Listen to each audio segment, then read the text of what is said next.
Hi, Dee Mawson here from DPM Digital Health. Some of you may know me. For those of you that don't, I'm a nurse of 32 years and 18 years of those I've worked in the digital health. 11 of those for an EPR supplier, IMS Maxims, and then jumped ship and went independent supporting health organisations and digital health manufacturers with their regulatory compliance pathways.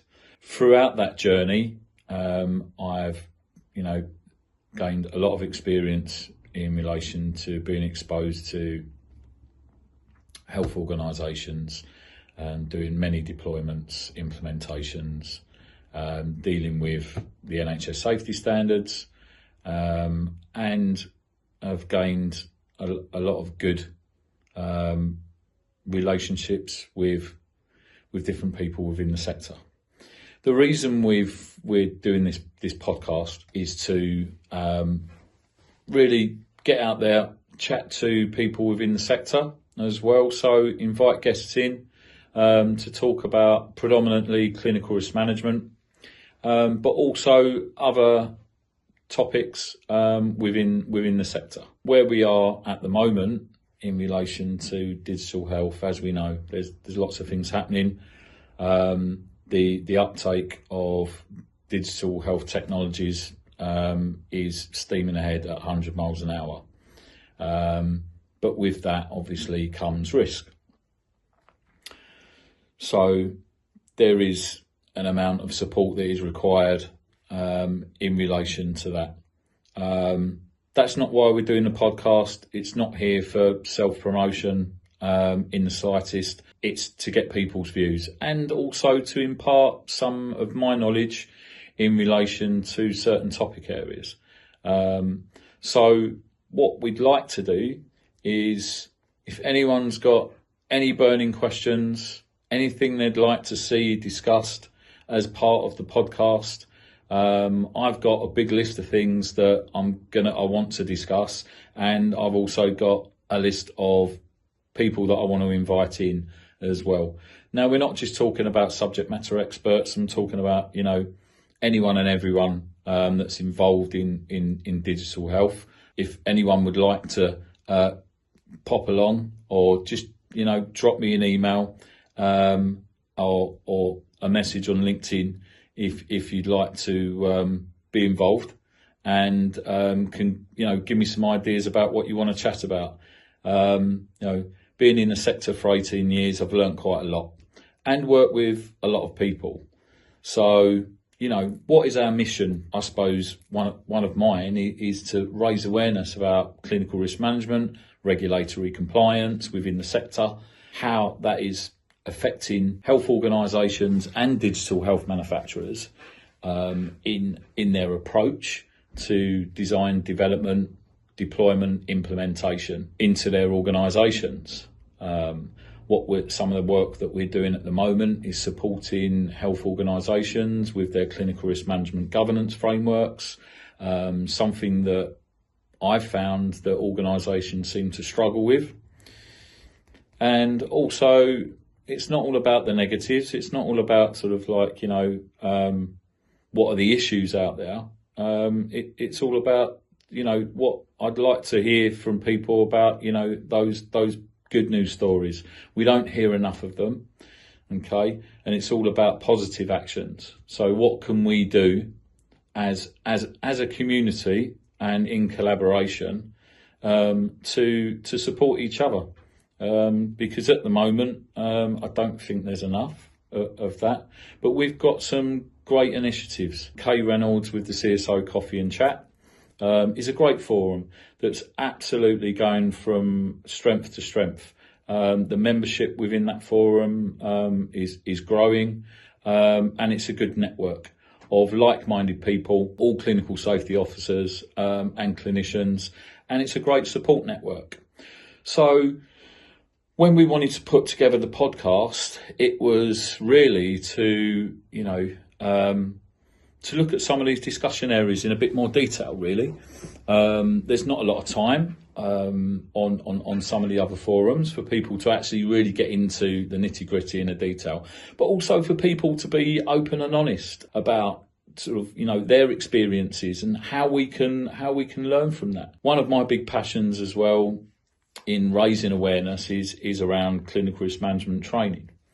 So something that we offer as an organisation, but it's also about sort of how that's delivered nationally as well. NHS England, have got the great initiative, the Trainer programme in relation to clinical risk management, and that's in its pilot stage at the moment. What comes with training individuals is the need to support those individuals in relation to mentorship, and giving those people the skills and the tools to be able to apply robust clinical risk management process and activities within their organisations. The only way we're going to be able to do that is to make sure that there is structured process in place. We need to build on the initiatives that already have been put in place. So take the Trainer programme. Once clinical safety officers have been trained, there needs to be a mentorship programme for those that can be signed up to. Maybe that's done at a regional level, but it needs the support of NHS England, otherwise it's not going to work. This isn't something that can be established independently, because we've got the networks out there, we've seen it, and I know a lot of people will agree with me. But again, I don't have all the answers, and I think if we work collectively, then we'll be able to move some of these initiatives forward. So with a CSO mentorship programme, we mentorship CSOs as an organisation, using the years of experience that we've gained in the sector. And there's really positive feedback from it. And I think there is a call for this to be put into place at a regional level. I think people would welcome that. And there's no reason why that can't happen. Yes, I know people will question and have already discussed around, well, that takes resource. We understand that. And it also takes experience and experienced CSOs to be part of that programme, or experienced, not necessarily CSOs, but experienced clinicians, experienced team members that have digital health experience and that can impart their knowledge. It's all about knowledge transfer. And making sure that we have teams of people that are competent. Now, competency isn't all about training. And again, we understand that. So again, it's all knowledge, experience, and skills that people pick up along the way. And you can only gain those skills by actually, being on the coalface and actually sort of completing the work. We'd like to talk about that in more detail with other members of our team, which we'll invite in as well to chat to, but also, reaching out hopefully to NHS England to have a chat with them about their viewpoints and what other initiatives we can put into place. So talking about the move of digital clinical safety under patient safety within health organisations and how that can be done. I mean, first and foremost, we need to raise awareness in relation to that. It's something that's lacking in relation to clinical risk management. Yes, the standards have been around for 15, 16 years now in different formats, but still we see a lack of awareness from manufacturers and from health organisations. And this is a real struggle when obviously we've got DTAC that's in place, so the digital technology assessment criteria, and a big part of that and is ticking that box for clinical risk management, clinical safety.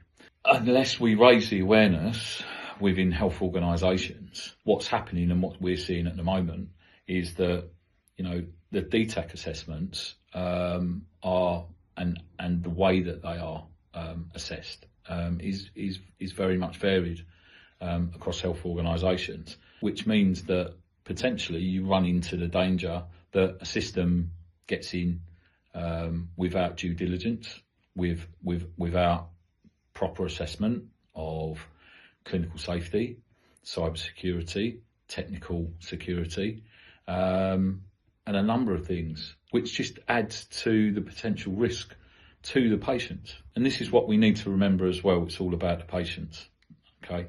And sometimes we tend to forget that. That will be for further discussion on another episode. But I think by raising that awareness and starting with top management across the board, I see it firsthand, week in, week out, where there is a lack of understanding, a lack of appreciation for clinical risk management and what we're actually trying to achieve, which means that those people very much get on the defensive when they're approached and just want to push things through in relation to digital health systems, and that has to stop. But we can only do that by supporting our colleagues and by supporting the process in relation to that. What I can see us doing or trying to achieve is through the podcast is raising that awareness, bringing guests in that work within the sector that can help us support that. Maybe it will get people listening. I really hope it does. I won't take up any more of your time.